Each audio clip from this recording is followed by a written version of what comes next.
Thanks again. I'm not buying any more cars for a while. If you need anything, text me. I have to send you new people. All right, Bob. Hey, brother. Take it easy. All right, new Raptor. That's sick. Let me pull these off so I can see what the heck I'm doing when I'm driving. I would have been out of here in 15 minutes, but I asked them to change up the bed cover. Let's get our mirror set up. This is cool.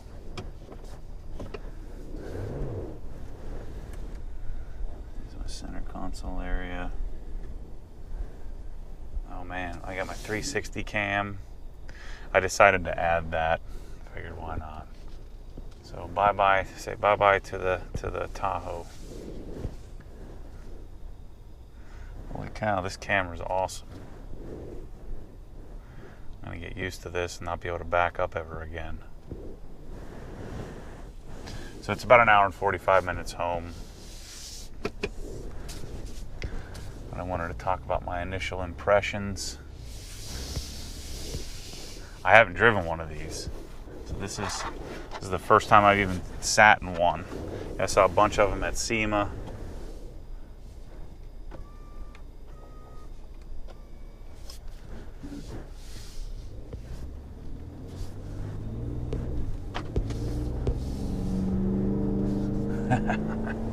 This is great.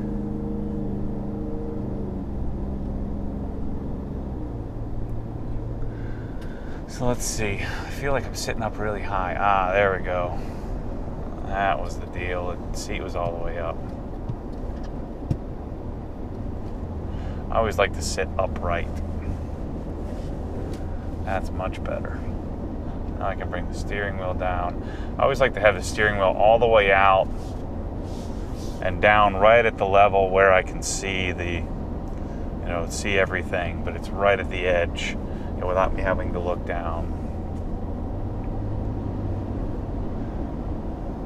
I'm interested to see how often this thing changes gears because of the 10-speed auto. Is it 10-speed or 8-speed? I think it's 10-speed. To see if I noticed that. Sorry, I'm smiling a little bit. I was talking about earlier in the video about how making sure that you enjoy, or make sure in my case, enjoy the process of this. I kind of get hung up on the cost, and the money, and the whatever, the weight of it, and then in my case, with all of these new things happening in my life, I've found that I haven't enjoyed this stuff as much as I should, and so part of the purpose of acquiring this truck is to simplify a bit. Have this as my everyday car, and then have my GT3 RS, because they're the two best, iterations, the two best things, the best truck and the best car for me anyway. And so why not just drive those all the time? But I can already tell, as comfortable as my 2013 Raptor, my Gen 1 Raptor is, this is way more comfortable. The tech is so much better.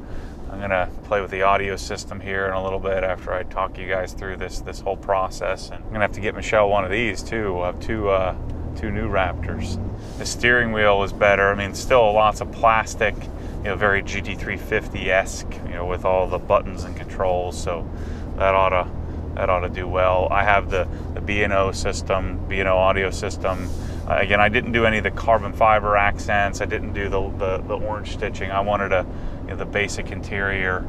I didn't do a sunroof, so now I have a full basic headliner, which I much prefer. There's a off-road handle right here. That's kind of cool. And then I did the base wheels, like I mentioned earlier, because I'm going to end up doing methods anyway. I have to figure out what tires I'll be doing, but I'm going to do 18s. I don't like big wheels, but I love that extra inch over the factory 17s that I have on my 2013 Raptor. I think I've already picked out the wheels that I'm going to do. But again, I want to keep this. I want to be sure that I don't get crazy on this. I want to make sure that I can tow and I can drive around and have a comfortable experience with this truck I don't want it to be so hardcore that I end up hating it, having different rattles and shakes and issues like that. And so I want to retain the factory function as much as possible. I'm gonna bring the seat up a little bit. I kind of like to sit like a grandpa, like straight up, the seat low.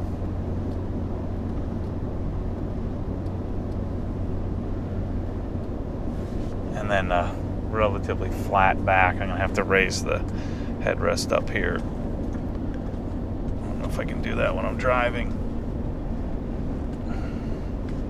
I just pull it up. There we go. So anyway, to wrap up the thought process here, if you're watching this video for the first time, you're not familiar with my channel, or because this is the new Raptor. I had my 2014 GT3.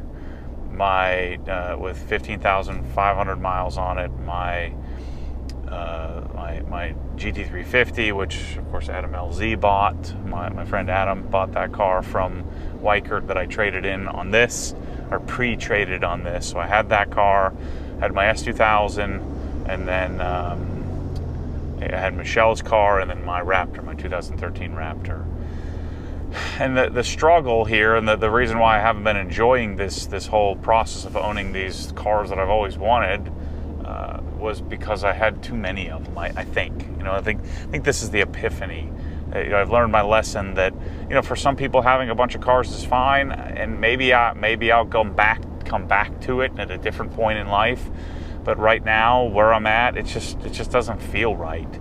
And I'm willing to admit when I'm willing to apply my sunk cost theory to things, that when it's time to move on, I just move on, and I don't get too bent out of shape about it. So anyway, I bought a bunch of cars and loved every one of them, and now I've decided that having less cars I'm probably better suited for that. That way I can really maintain and really care for the cars that I have, and not have to overly stress out about having 4 of the 5 that are dirty.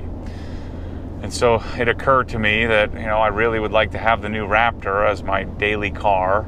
I'll trade in my old Raptor. I'll trade in my GT350, because we talked about earlier, trading in is just easier to do. And the difference between the two, the difference between selling private party and trading in, a lot of times isn't worth it to me. And so I traded 2 cars in on this. I got a check back that I'll go and deposit and put it back in the bank. And so I traded the 2 cars. I still have the S2000. Next week I'm taking that down to finish it. We'll see how that goes. See if I keep the S2000 or not. But I'll most likely sell the S2000. And then I'll have my GT3 RS and my Ford Raptor.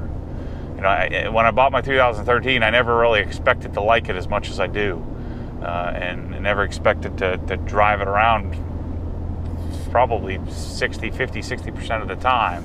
And then I can tow everything, I can throw stuff in the back. It's just awesome. I never thought I would become a pickup truck guy, but apparently I have. And so all these things, all these factors have made me come to the conclusion that I'm just gonna, why am I driving cars that I don't like as much as the GT3? So why not just have a GT3 and drive it around more and not care about the mileage? And so I traded the 2 for this. I have the S2000, which I may sell, I may not, we'll see. And then of course I got the GT3 RS. And so what I decided to do, so talking about this financially, because I know a lot of you young guys, a lot of people just have a question about, how to manage cars and how to buy them. So this isn't right or wrong. This is just how I choose to do it. Theoretically, you'd be better off, in most instances, assuming you can get a decent rate, you'd be better off financing cars. And I know for whatever reason, some people develop these crazy opinions about whether you should buy it outright or finance it or lease it. And it seems like every camp has a hard time understanding the other side. I just do whatever feels right. Despite me being I'm a financial advisor, and I'm very calculating about all of this stuff and how I do it, there's a time and place for every option. And so this truck I own outright, right? I own the other 2 cars outright, and in theory, in textbook terms, I'd be better off getting a loan at say 2 or 3 or 4%, and keeping that cash invested and making a spread, making a difference, making a difference in return. I feel much more comfortable not having that debt over my head. Right, and so again, there's finance in a vacuum, and there's finance in the real world. And so the Tahoe, I paid cash for that. I paid cash for the GT350, so I just didn't have to do a loan or anything. I just paid for it. And so those 2 cars I owned outright, and so I then in turn apply that to this. I'll take the remaining cash and I'll put it in the bank. Right. I also own the Raptor, my 2013 Raptor. I own that outright as well. And so owning those 2, it just seems to make sense. Owning those 2 outright just seems like the smarter thing to do. Now, what I'm probably going to consider doing, I'm not sure yet, but technically the GT3 RS is owned by my business, by my S corp, right? So the Raptors are owned personally, and then the GT3 RS is owned by the business. And I gotta crunch some numbers because these are I think this is over 6,000 pounds. I think that you could write this off, or you can depreciate these fully, or the depreciation maximum is much higher on this than it is on say a passenger vehicle. So my GT3 RS, the max depreciation, the Section 179 depreciation you can take up front, in the first year is like 11,000 and change. So it's a $220,000 car, and I can only depreciate 11 grand. That's why I wanted to lease it. And so because of cash, I just felt more comfortable. Plus the GT3 RS tends to retain value better. I took the $40,000 in equity I had in my GT3, rolled it into the RS, and so I have a $180,000 loan on the GT3 RS. So the payment on it's like, $2,800 or something like that. So the business pays that $2,800 a month loan. I'm able to depreciate $11,000 in the first year, and then I'm able to deduct the interest that I'm paying on the loan. I think the rate was like 3.5 or something like that. I'm sure I could probably shop for a better rate, but whatever. It's not a lot of money, not a big difference. And so I chose to finance the GT3 RS. I keep that money in the bank, and plus keeping cash in the business because I'm constantly buying inventory, and so I don't want to use up a lot of cash.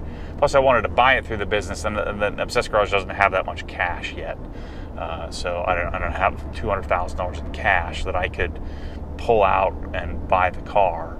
And I didn't want to buy it personally because I would argue the GT3 RS is the direct result of, or any revenue generated from Obsessed Garage could be directly correlated to the ownership of a GT3, right? So a lot of people that watch the stuff, that buy the stuff, there's a direct correlation to a profit generated from people watching videos to that car.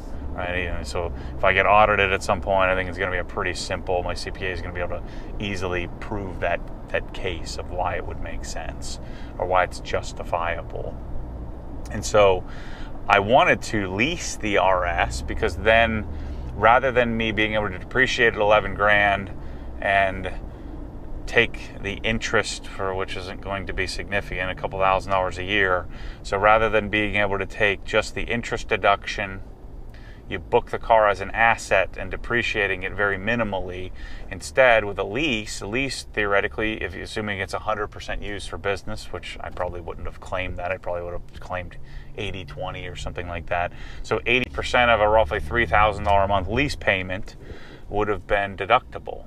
And so despite the fact that, when you're leasing a car, you're financing the depreciation,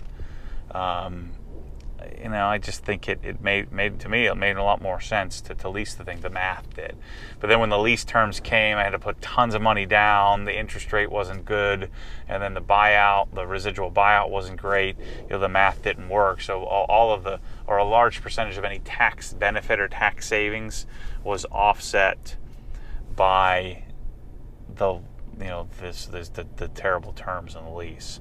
And so, throughout, let's say if I did a 5-year lease on the GT3 RS and I purchased it outright at the end, the tax savings was roughly $80,000, but then the extra costs associated were like $60,000 more than if I just bought the thing. And so I decided I wasn't going to shop around. The cars don't lease well through Porsche North America, or Porsche Financial Services, so I was using a third party. I probably could have shopped around, but anyway, it just wasn't working out. It wasn't worth it. So anyway, that's the story behind. Oh, I also own the S2000 outright as well. And so having all this money tied up in cars, all the insurance costs, I think my insurance bill is like $4,500 a year or something like that on all total for all the cars. $5,000 a year for all 5 cars, because a couple of them were $700 or $800 a year through Chubb. So let's say it was $5,000. Let's just round up. I'm going to reduce my insurance costs by a couple $1,000s a year. I'm going to reduce my maintenance costs by a couple $1,000s a year. I'm going to be able to put the money back in the bank or invest it, put it back in my brokerage account. And so, anyway, from a financial perspective, it makes it a little less daunting, a little less, stress, and then I have that cash available if I needed it, and then I don't have to worry about washing 5 cars. So anyway, I don't know if that's right or wrong. I'm just telling you the real. This is the truth. There's no reading into this. There's no I'm depressed or woe is me or anything like that. I'm so fortunate, so thankful for all of this. It's just pretty simple. I just feel like I'm going to enjoy life a little bit more when I don't have so much weight of dirty cars, if you will, combined with all the other stuff, the extra cost of things, extra cost of insurance and things like that. And so again, I'm not saying that I don't end up with more cars later. The storage is also an issue, and I got to put them somewhere. So it's just where I'm at today. And the real big epiphany with me, the real big change in me is that I just make decisions. I choose a path, and then when the path needs to change, I don't beat myself up anymore about that. Even when people are going to make comments in this video how you're an idiot, like I don't have these hang-ups, anymore. I just do whatever feels right, and sometimes I'm going to make mistakes, sometimes I'm going to make some smart decisions, and as long as I don't end up living on the street, I think, what else are we going to do in this life other than just enjoy the process. So anyway, that's the story behind the cars and why I'm doing what I'm doing.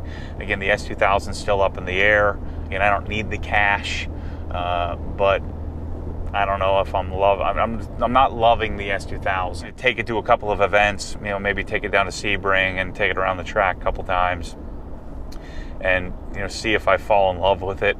If I'm not in love with it, I know I'm in love with the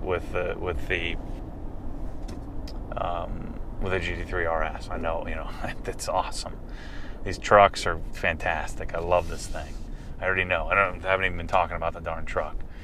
But the S2000, it's just not. It's not quite as fun being beaten up in it as I remembered it being. I'm a softer dude. So the S2000 is kind of hardcore, at least the way I have it set up. And I have it. The GT3 jades you quite a bit, and so I just don't. I don't know. I don't love it enough that, at least right at this moment, to keep it. So anyway, one thing I would encourage everybody to do, if you're a young guy and you're aspiring to have a bunch of cars, or if you do have a bunch of cars, and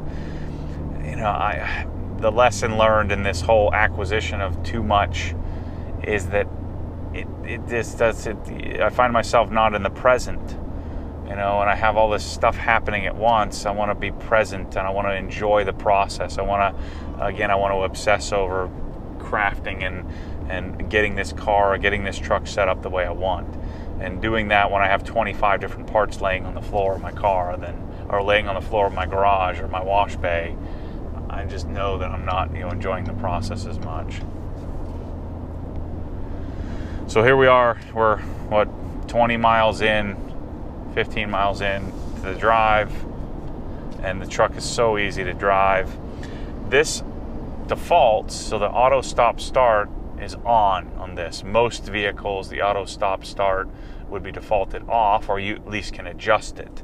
I don't know, I might just leave it on. I mean, if it helps with fuel efficiency. In Florida, auto stop start in most of the months doesn't really work because you're having to run the AC. So let's see, does it turn off? Yep. So now the truck's off. And then as soon as I release the brake, it'll turn back on. It's back on. I'm good to go.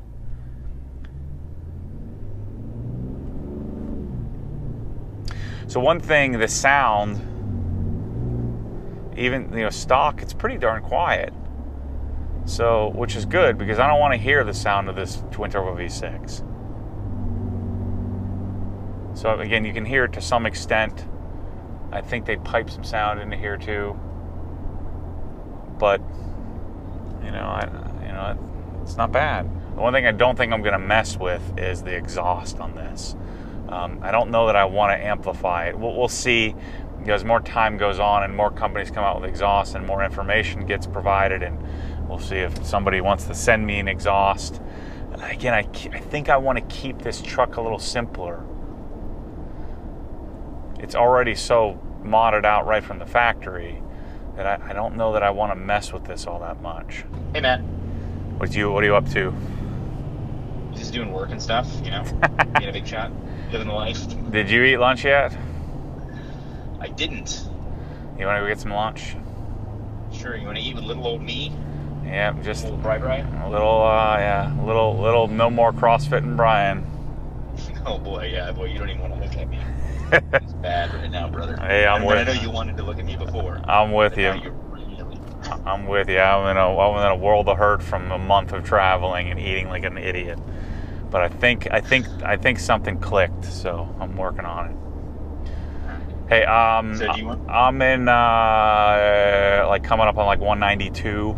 So you want me to just come over there and get you? Yeah, that's fine. Yeah, I picked up the Raptor, so I'm driving the new one. So here's what I intend to do with this truck. I know this is a rather odd, this is an odd video of me sharing probably too much of the Raptor. I need to spend more time in it before I give you all kinds of assessments on things, and I'll probably do some different driving videos. I'll take it off-road, or at least off-road. I know some of you hardcore off-road guys will get nutty on me, but I'm going to drive on a dirt road anyway with it. And of course I'm going to correct it and protect it and do that whole process. I think I can't do it this weekend or this week, so I think I'm going to wash it. I'm going to go home and wash it, and then I'm going to I'm probably not going to, I may just do like a spray sealant on it or something like that, do like a Hydro 2 or something real quickly on it, and then I'll come back and do a full correction and everything on it in maybe in a couple weeks. But I'm going to share lots of this truck, lots of driving. I'll probably do some comparisons of my other Raptor to this Raptor. Talk about all the the specs and what options I chose and all of that stuff. I'm going to start a journal on the Raptor forum. I'm going to replace the front bumper, probably upgrade the suspension. I'll also be doing wheels, tires, and who knows what else. But again, I'm not gonna go crazy on this thing, but I'm gonna share the whole process. So for those of you that are into Raptors, there'll be a bunch of Raptor video stuff available soon. And again, I'm gonna continue to share what my thoughts are and what what I think the good and bad is. But for now, I'm going to play with some of the tech here as I'm driving home and go to have lunch with Brian Orr and then I'll come back to you guys when I'm detailing the thing, most likely. So anyway, thanks for watching. Thanks for being a part of this. Thanks for oh, that was close. I think he did hit his mirror on the side of that truck.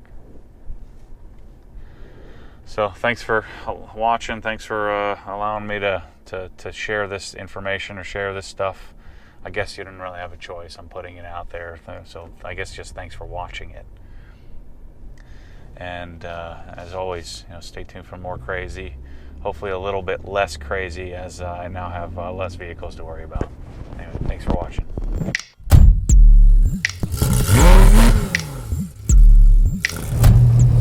What happens when the force pulls you back, your foot naturally comes off the gas. You have to keep your foot to the floor, foot to the floor.